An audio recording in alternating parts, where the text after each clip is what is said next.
The sun was barely rising over the crowded streets of Cebu as Maria Santos prepared her small stall for another long day. The smell of fried bananas filled the air as she called out to passers-by, hoping for a few coins. Her 10-year-old daughter Angel stood beside her, humming softly to herself, her voice pure and bright even amid the noise of jeepneys and chatter. Singing was their secret escape, a small piece of heaven in the middle of struggle. Maria had once dreamed of being a singer, but life had other plans. When her husband left, she became both mother and father, working endless hours to keep food on the table. Every night, she'd tuck Angel into bed and whisper, "Someday, you'll have the stage one never had." One evening, as the two sat on a worn wooden bench after closing the stall, Angel showed her mother a video on a cracked phone screen. It was a clip from America's Got Talent, a young girl singing her heart out, receiving the golden buzzer. Angel's eyes sparkled. "Mama, what if we tried?" she asked shyly. Maria laughed, shaking her head. "That's for big dreamers, Anik. We don't even have money for the bus." But Angel wouldn't let go of the idea. That night, she prayed silently that one day the world would hear her and her mother's voices together.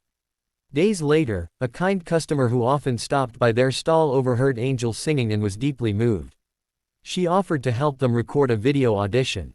They borrowed a cheap microphone, used an old phone, and recorded themselves singing, "You'll Never Walk Alone." The video wasn't perfect, the background was noisy, the lighting dim, but their harmony was so heartfelt that it seemed to pierce the soul.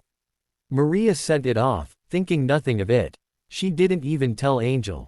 Weeks passed, and life went on. Then, one morning, as Maria opened her email on an old laptop borrowed from a neighbor, her eyes widened. The subject line read, "Congratulations. You were invited to audition for America's Got Talent in Los Angeles." Her hands trembled as she called out for Angel. The little girl screamed with joy, tears streaming down her face. It felt unreal, like a dream they were afraid to wake up from. Their journey to America was full of firsts. Their first time on an airplane, their first time seeing a city filled with skyscrapers and endless lights. Angel pressed her face against the airplane window, whispering, "Mama, we're really going to America." When they arrived in Los Angeles, the two were overwhelmed by the size of everything, the highways, the people, even the noise seemed different. They stayed in a tiny motel room, using a borrowed keyboard to practice late into the night. Despite the exhaustion, they couldn't stop smiling. Maria looked at her daughter sleeping beside her and thought, even if this ends tomorrow, it was worth it. The day of the audition came faster than they expected. Backstage, Maria could feel her knees shaking.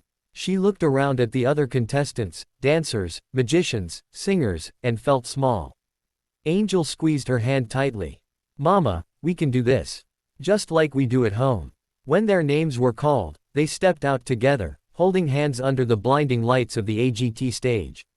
The audience murmured as Simon Cowell looked at them curiously. "Tell us who you are," he said. Maria's voice quivered as she replied, "We are Maria and Angel from the Philippines. We sing together because music is our life." The crowd cheered softly, sensing the emotion in her words. As the music began, Maria took the low notes, her voice warm and full, while Angel soared above her, crystal clear. The combination was magical. The audience went silent, moved by the story behind their song. When they hit the final note, the theater erupted with applause and tears. For a moment, Maria couldn't move. She looked at Angel, who smiled and whispered, "We did it, Mama." They had come from the streets of Cebu to the biggest stage in the world, and even before any buzzer was pressed, their dream had already begun to come true. For a long moment, no one spoke. The stage lights shimmered against the falling silence as Maria and Angel stood clutching each other's hands, trembling from emotion. Then, suddenly, the audience rose to their feet, clapping and cheering louder than they had ever heard before.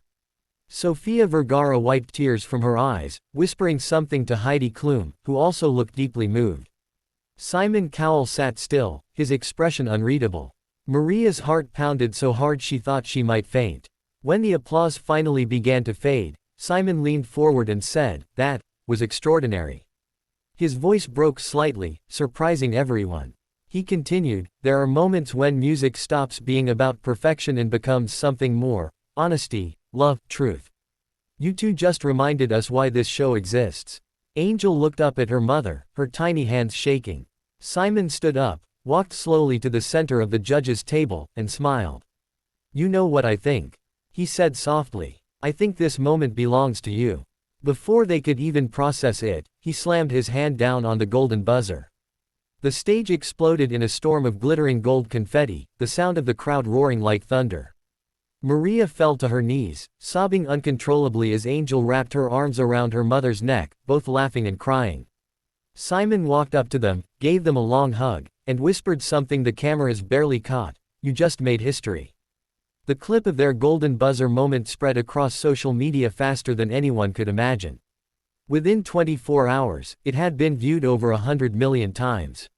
News outlets called them the Golden Voices from Cebu. Fans around the world reposted their video with captions like, "This is what love sounds like." Back home in the Philippines, people crowded around televisions, crying and cheering for their country's new heroes. Maria's old stall in Cebu became a gathering spot where neighbors watched the replay on repeat. Reporters visited her mother's house, children sang their songs in schools, and for the first time, Maria felt what it meant to make a whole nation proud. But behind the fame came pressure. When they returned to prepare for the next round, things felt different. The cameras followed them everywhere, producers called constantly, and the expectation to top their last performance grew heavier every day. Maria often stayed up late in the motel, staring out the window, wondering if they were good enough to keep going. Angel, however, never lost her sparkle. One night, she found her mother crying quietly in the bathroom. "Mama, are you scared?" she asked softly. Maria nodded. "I'm scared of letting everyone down." Angel hugged her tightly and whispered, "Then we'll just sing for us, like before. The rest doesn't matter." Their next song was, "You Raise Me Up," chosen by Simon himself. During rehearsals, he visited them backstage. He told Maria, "Don't overthink it. You two already have what money can't buy, heart." The day of the semi-finals arrived, and as they stepped on stage, the energy in the theater was electric. The lights dimmed, and soft piano notes filled the air. Maria began the first verse, her voice trembling with emotion, and when Angel joined in, their harmony filled the room like sunlight breaking through clouds. By the time they reached the chorus, people were standing, tears glistening in their eyes. As the final note faded, the crowd erupted again, but this time it wasn't just applause, it was love. The judges stood, applauding with genuine admiration. Simon leaned into his microphone and said, "You've just proven that lightning can strike twice." "That was absolutely beautiful." Heidi added, "You didn't just sing. You made everyone in this room feel something real." Maria looked at Angel, tears streaming down her cheeks, and whispered, "We did it again." When they walked off the stage, they were met with hugs from crew members and even other contestants. Backstage, Simon met them once more, smiling proudly. "You're both special," he said. "No matter what happens, remember that the world fell in love with you because you're real." Maria took Angel's hand and replied, "We started singing to survive. Now, we're singing to give hope." The mother and daughter held each other tightly, their hearts full of gratitude, knowing that their voices had already changed their lives forever. The night of the semi-finals had been unforgettable, but the grand finale was something else entirely. The pressure was higher, the lights brighter, and the stakes beyond anything Maria and Angel could have imagined. The days leading up to it were filled with endless rehearsals, interviews, and nerves. Despite the chaos, they kept their focus on one thing: the message behind their music. They weren't just singing to win, they were singing to honor every mother and child who had ever dared to dream beyond their circumstances. Simon visited them backstage during practice, watching quietly as they performed their new song. When they finished, he said softly, "This isn't just good, it's powerful. Whatever happens on that stage, just know you've already made history." Maria smiled humbly, while Angel's small voice replied, "Thank you, Sir Simon.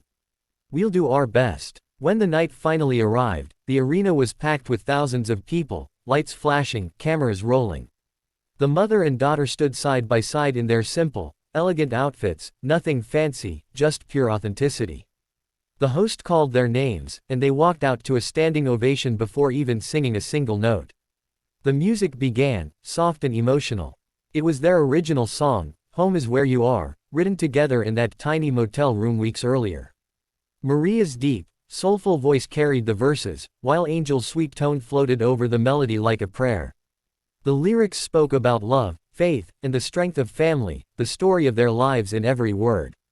Halfway through the song, the big screen behind them showed clips from their journey, moments of them selling food on the streets, laughing together under the rain, and singing in their small home back in Cebu. The crowd was silent, completely absorbed. Then, as the final chorus hit, Angel reached for her mother's hand, and they sang the last line together, "We had nothing, but love made us rich." The audience stood, many in tears, waving small Philippine flags. The entire theater glowed with phone lights as confetti began to fall. It wasn't the golden buzzer this time, but it felt just as magical. When the judges spoke, every word felt like a blessing. Heidi said, "This wasn't a performance, it was a gift." Sophia added, "You two have reminded us all of what real love sounds like." Simon paused, visibly emotional, before saying, "I don't care about the results tonight. You've already won the hearts of millions." Maria and Angel bowed, overwhelmed, as the crowd continued to cheer. Backstage, other contestants came forward to hug them, many admitting they had cried during the song. It didn't feel like a competition anymore, it felt like a celebration of love, family, and dreams. When the results were finally announced, Maria and Angel didn't win first place, but they didn't look disappointed. The moment they heard the winner's name, they clapped genuinely, smiling through tears. Simon came up to them afterward and said, "You may not have won the trophy, but you've won something far bigger, the world's respect." Offers from music producers and record labels started flooding in. Talk shows, charities, and organizations wanted them to perform. Reporters from the Philippines called daily, calling them national treasures. But for Maria, the real victory came the moment Angel hugged her after the show and whispered, "Mama, we did it. We made them listen." When they finally returned home to Cebu, the welcome was beyond their imagination. The streets were filled with people waving banners and flowers, shouting their names. Their old stall was decorated with lights and posters that read, "Pride of the Philippines." Maria stood on that same street corner where their dream began, holding Angel's hand tightly. "We came with nothing," she said softly, "and now we have everything that truly matters." Angel looked up, smiling, and replied, "Because we have each other." As the sun set over Cebu that evening, their voices once again filled the air. No cameras, no stage, just a mother and daughter singing together under the golden sky. Their journey had changed their lives forever, but at heart, they were still the same two souls who once sang on the streets, dreaming of a better tomorrow. And now, that tomorrow had finally come.